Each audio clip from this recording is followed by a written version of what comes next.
friends and followers. Welcome back to Phoenix Studios. I'm Phoenix. Thank you for tuning in to the third episode of a 10-part series on drawing for beginners. I had originally planned for this episode to be an introduction to shapes. However, the previous episode ran a little long, and there are still some aspects of blending and shading that I wish to cover. Today we'll be discussing hatching, cross-hatching, contour lines, and circulism. So let's go ahead and get started here. As you can see here, I constructed a value scale. You should get in the habit of doing that at the beginning of every practice session in your sketchbook. It helps you warm up, and it just consistently helps you to practice putting in those values and creating those different tones. Now over here we've got the first example of hatching. Hatching is basically a series of parallel lines that are used for shading. The lighter pressure you use when creating these lines, the lighter area that you're shading. The more firm pressure that you use while creating these hatch lines, the darker that area will be that you're shading. Cross-hatching is similar to hatching in that you make a series of parallel lines. The difference is you then come in and you make a series of parallel lines that run perpendicular to that first set. Now I'll show you what I mean here in a minute. Contour lines. Contour lines are used on objects that have curve to them, and they help define the shape of that object. Circulism. Circulism is a series of small circles that you make, and the more pressure you apply to the pencil and the more circles you make, the more depth you add, the more that area becomes defined. The more circles you add, the darker that area will be. Now let me go ahead and demonstrate how all of these work. Let's go ahead and turn to a clean sheet of paper. Okay, so for those of you following along, I hope you'll practice these different techniques with me. I've got my number 2 HB here. As I said before, for those of you that don't have an entire set of drawing pencils, feel free to just use your HB. It will work fine for these. I will demonstrate the other ones if we have time today, but for now you can just stick to your HB. So let's go with hatching first.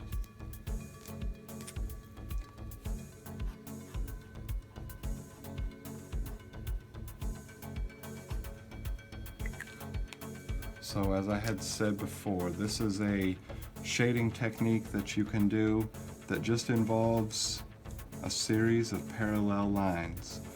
Now, for now, let's just stick to learning these techniques. In a subsequent video, I will show you how to apply these techniques. For now, I'd just practice along with me, and as you have spare time, go ahead and practice these techniques in your sketchbook. I'll make everything make sense as we continue in the series. So we're just going to make a series of parallel lines. I'm applying very light pressure to my pencil, and as you can see, it just creates this effect. For an area where it would be darker, we want to put the lines closer together, and also we can apply more pressure, and we just continue to add those lines. Now, cross-hatching, let me show you how that's done.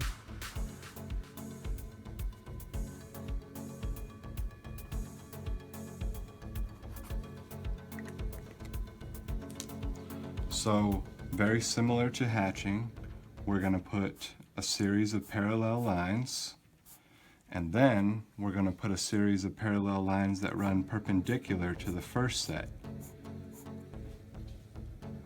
And we're just going to continue to do that. We can add more pressure, we can do lighter pressure,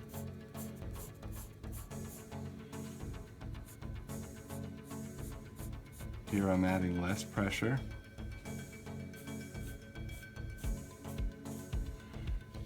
And we can also put them much closer together.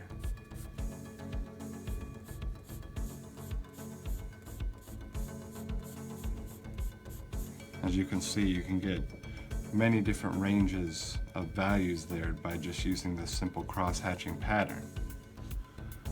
So now we'll talk about contour lines.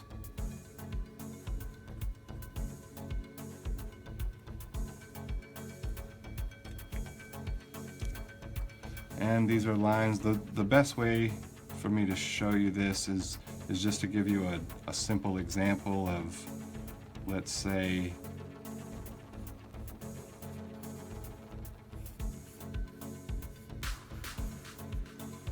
we had a piece of fruit here, maybe an apple. Here's our little stem here. And this is our apple. So these contour lines, we would apply them in the shape of the apple. And it just helps define that shape. That's all that these contour lines are used for. And we would just apply them as the values suggest. Like so. And that's how you would define your subject, whatever it may or may not be. The last one that I had mentioned, circulism.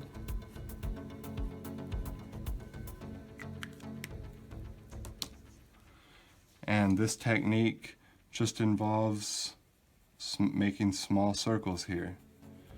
Here I'm just going to apply light pressure and just continue making circles like so.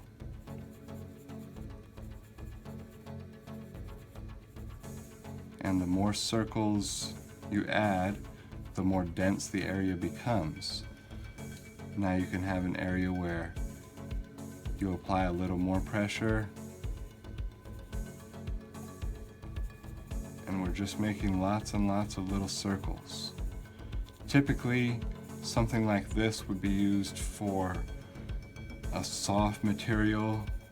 For example, if you were drawing maybe a teddy bear and you were shading it in, you'd want that texture of that bear to be very soft. Circulism is great for those softer textures. And as you can see here, as I add more and more circles and a little more pressure, it just adds more depth to the shading. And you can see how it creates that soft texture.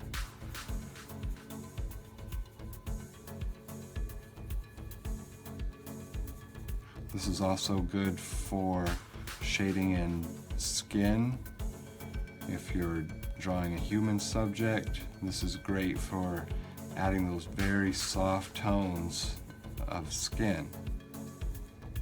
And I'm just continuing to add circles, applying a little more pressure here and there.